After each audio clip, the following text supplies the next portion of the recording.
Kaloo. What?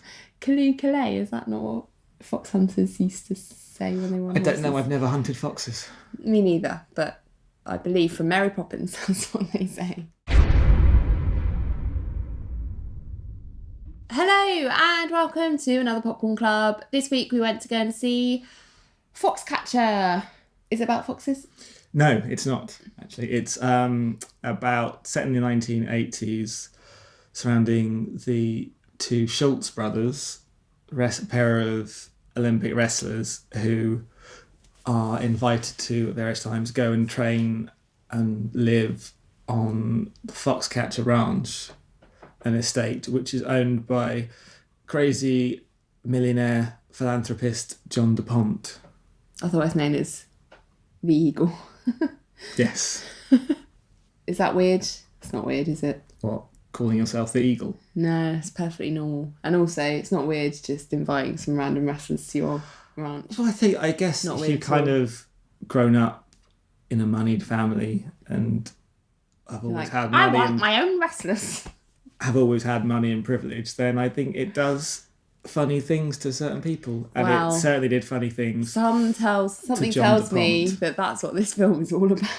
What did you like about it? Did you like it? It being another example of a kind of prestige award bait film. It's starting to feel like... I said, what did you like about it? I know, well, I wanted to get this out of the way. When I say, what do you like about it? You're like, I'm not going to answer that question. Let me tell you why. The last 6 or 7 months, it's been building up and playing the festival circuit and building to this sort of awards moment, and therefore everything written and said about the film is coloured by that, and how transformational Steve Carell's performance in the film is. With his prosthetic nose. Yeah, and it just feels like when you go in and finally see the film, it's hard to divorce all that expectation from the experience at times. Sometimes it's hard not. It's hard to avoid people saying how fantastic Steve Carell is. Well, it is because I managed it, and it's not like I've had my head in a sandpit the whole time. All I had was, I guess, a mild curiosity as opposed to a massive expectation. It's definitely a really sort of interesting, prolonged look at the slow descent into sort of kind of madness. The way the film portrays the relationships between these three men, it's quite markedly well done from the actual brothers themselves. Their whole relationship is built around the wrestling. It's very hard for them to talk to each other about what's going on, but when they're kind of wrestling together, they can either vent all their frustrations more easily or say feel a bond or feel closer with each other, and that kind of comes across really nicely in the film itself. The very, very weird nature of John DuPont and the way Steve Carell does play it's kind of intriguing and engrossing and upsetting in many ways all at the same time. Mark Ruffalo's great. I think he might be the strongest one. He plays the burden of being the older kind of star of the show between the two brothers, because that's the whole thing. The more grounded family man. Yeah, you can see in his eyes, being an older sibling myself, I understand that sometimes, when there is a sibling in a family where others may get overshadowed by them, like, it can be easy to seem like you're a bit of a dick about it. It's right that you're celebrated for your achievements. It's not you that's actively doing the overshadowing, it's other people not seeing the other person, and I think he does quite a good job of balancing that relationship. showing that he desperately doesn't want to be causing his brother this pain, but he doesn't really know how to stop it. He's not a naturally aggressive character. He doesn't like confrontation. I don't think either of them do, ironically, for being wrestlers. I don't think they know how to have that emotional confrontation, because, as you say, they kind of play it out on the wrestling ring instead. He sees his brother going through this downward spiral into this toxic relationship with this weird, creepy old guy, and doesn't know what he can do about it. The more he tries to step in and help his brother, the more it pushes him away. He left to join Team Foxcatcher to try and get out from his brother's shadow, and then when his brother finally joined up, he again had to leave. The only reason he comes is because DuPont insists on his brother, just to piss off Mark, and that's where the real tensions start to come in. So the other two, I'm not saying they're bad performances, they're not. I just feel like they don't really, and the film doesn't get under the skin of their motivations as much. So Channing Tatum does a really good job of portraying this kind of lost soul in many ways, and someone who's struggling to deal with his emotions, doesn't know how to deal with it, and finding this kind of salvation in this kind of semi-father figure of DuPont and having him taken under his wing. But it doesn't really move on any further than that. DuPont as well, I think once you get over the initial kind of shock factor of Steve Carell playing something seriously and that he looks different and he's playing, you know, a very specific character, he doesn't really, you never really get under the skin apart from he's got mummy issues, you know.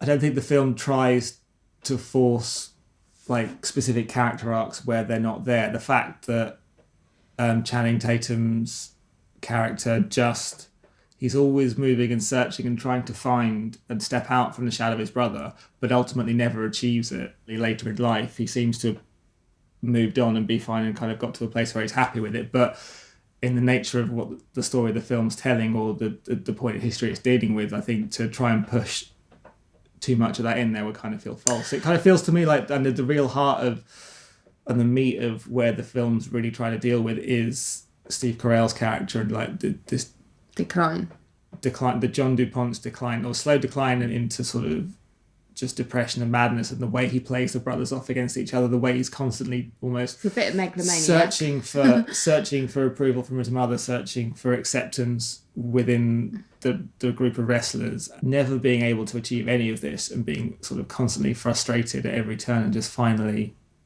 giving in to the darkest impulses in the back of his mind. It kind of feels like that's where on what the film in a lot of ways is focusing on. We're kind of touching on my biggest problem with the film, which is at the end of it, I had a massive frustration. I felt that the film had really created a really dark, slow, brooding mood about it, and this kind of slow burn to snap. My biggest frustration when the film finally came to the end was I don't feel like it did a good enough job of trying to say anything about why what happened.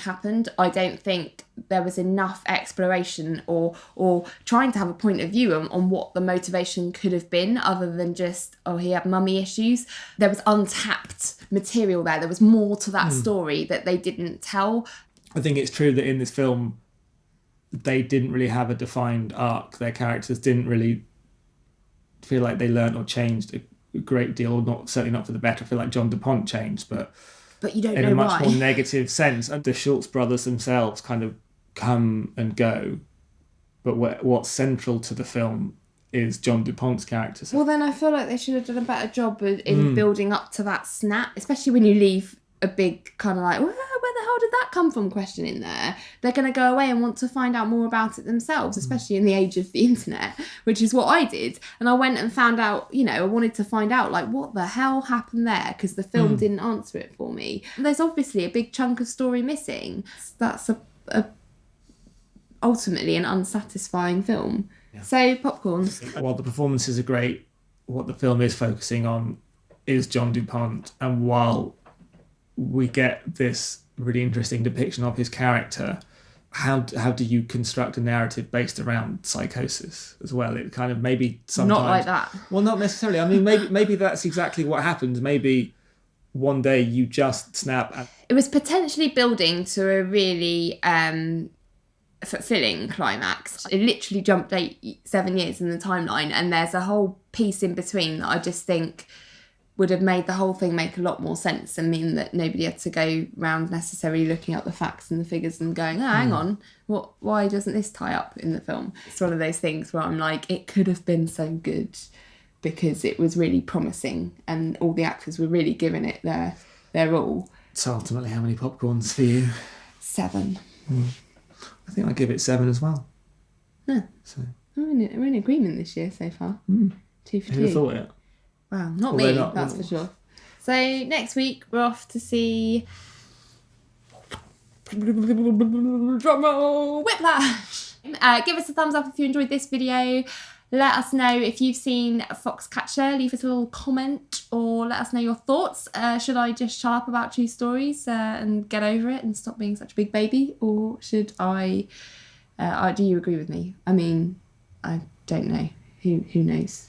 Who can tell? So we'll see you next week for that. And yeah, have a good one. Bye. You're weird. I said, is it about foxes? No. Yeah, Well, so Russ, is it about foxes? Is it about foxes? No, there are...